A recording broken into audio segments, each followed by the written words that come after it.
Bonjour et bienvenue, voici notre tour d'horizon économique, géopolitique, sanitaire et boursier du vendredi 10 avril.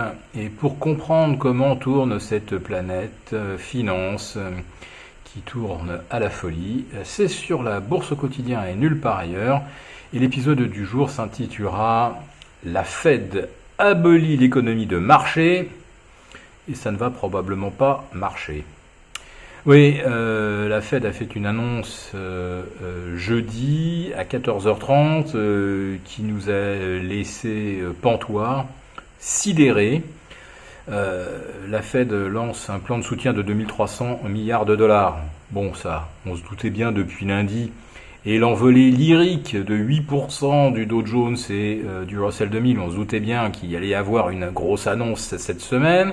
On pensait au départ que c'était le Congrès qui étudiait un nouveau plan de soutien. Finalement, c'est la Fed et qui, comme à son habitude, intervient en mode no limit. Mais si ce n'était qu'une injection de 2300 milliards, ça ne ferait même pas le titre de cette édition quotidienne. Non. Le titre dit tout. La Fed abolit l'économie de marché.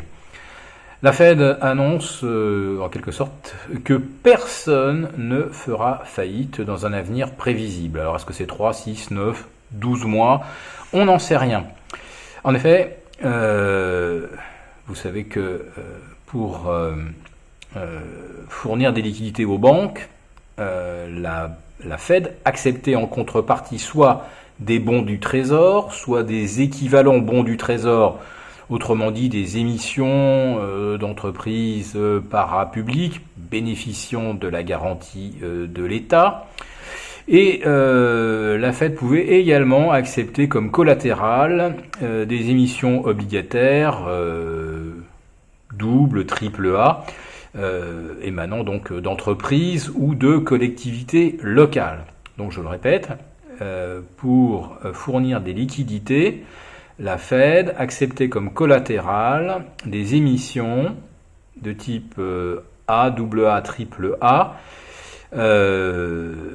d'entreprises, de municipalités, de comtés, voire d'États de l'Union américaine.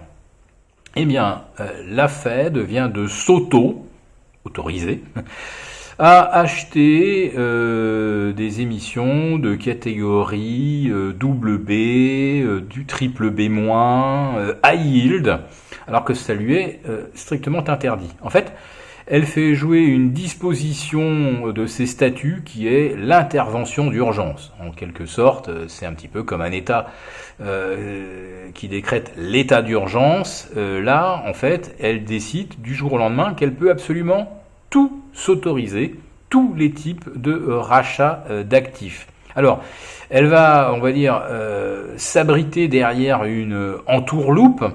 Elle n'achètera pas en direct des émissions high yield d'entreprises ou de municipalités qu'on sait en faillite. Non.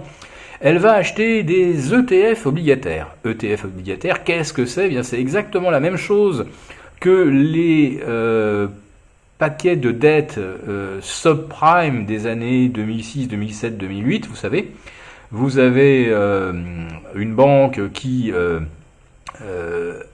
agrège, qui synthétise un portefeuille de dettes, certaines ayant une notation double ou triple A, et d'autres étant notées B, double B ou triple B.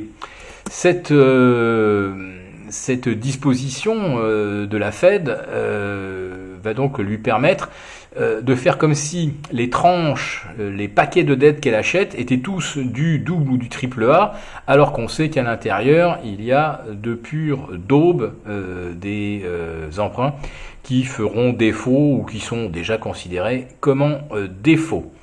Voilà, donc l'économie de marché a été abolie puisque c'est la Fed qui non seulement faisait les prix des bons du Trésor et des dettes d'entreprise bien notées depuis des années, désormais elle administre également le prix des dettes des entreprises, des municipalités mal notées.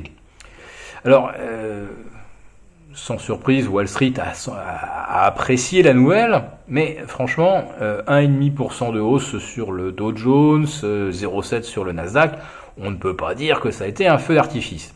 Bon, ça s'explique tout simplement par le fait que les initiés, ceux qui ont accès aux discussions de la Fed, voire ceux qui y participent, et on peut imaginer bien sûr que ce sont les banquiers, puisque ce sont eux qui vont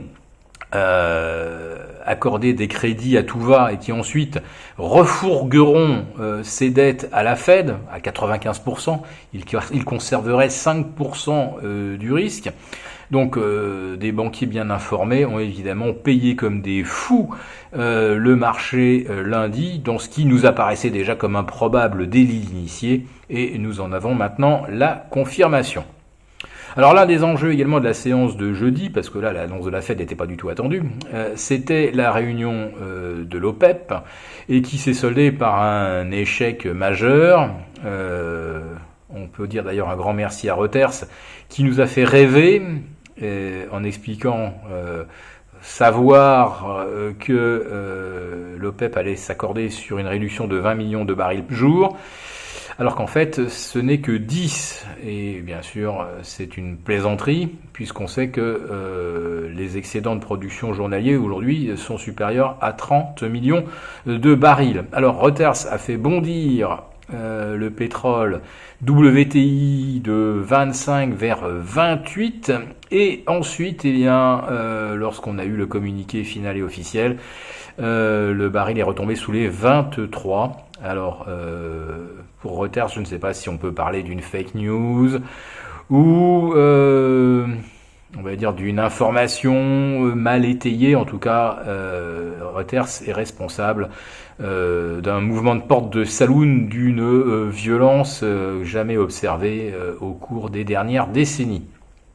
Et quant au pétrole, eh bien, va-t-il réussir à se maintenir au-dessus de $20 sur le WTI, au-dessus des 23-24 sur le Brent?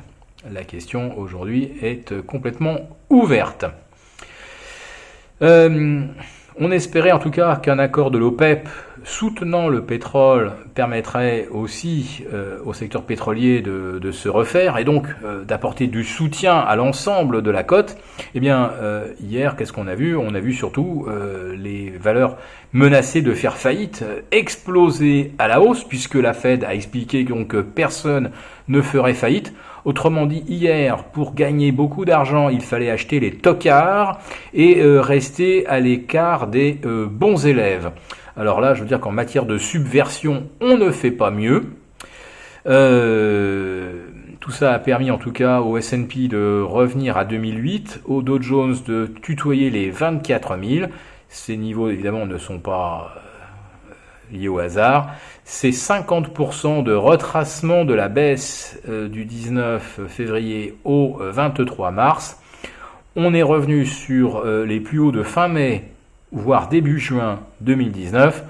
Est-ce qu'il est normal aujourd'hui, avec une récession dont on ne connaît pas la durée, est-il normal de payer le marché aussi cher que début juin 2019? Je vous laisse imaginer notre réponse. Si cette vidéo vous a plu, n'hésitez pas à nous mettre un pouce. On vous retrouve mardi pour une nouvelle quotidienne. Très bonne fête Pascal à tous et rendez-vous mardi.